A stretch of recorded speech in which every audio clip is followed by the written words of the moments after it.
আজ ৮-১০-২০২৪ মঙ্গলবার সকাল ১১টায় পুরুলিয়ার কালুঘাট সুরুলিয়ায় স্নেহ ফাউন্ডেশনের উদ্যোগে দুস্থ গরিব ও অসহায় শিশুদের শারদীয় বস্ত্র বিতরণ কর্মসূচি অনুষ্ঠিত হলো। আজ এক অনাড়ম্বর অনুষ্ঠানের মাধ্যমে স্নেহ ফাউন্ডেশনের অঙ্কুর একাডেমির হলে সকলের হাতে নতুন বস্ত্র তুলে দেওয়া হলো। সঙ্গে ছোট্ট কচি কাচাদের হাতে কলম তুলে দিলেন আজকের অনুষ্ঠানের উপস্থিত অতিথিবৃন্দরা।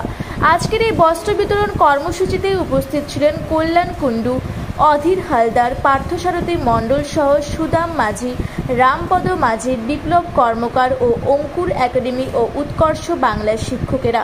স্নেহ ফাউন্ডেশনের পক্ষ থেকে উপদেষ্টা মণ্ডলীর সদস্য কল্যাণ কুণ্ডু ও অধীর হালদার তাদের সংক্ষিপ্ত বক্তৃতায় স্নেহ ফাউন্ডেশনের আগামী দিনে এভাবেই ছোট্ট ছোট্ট পায়ে পথ চলার বার্তা দেন।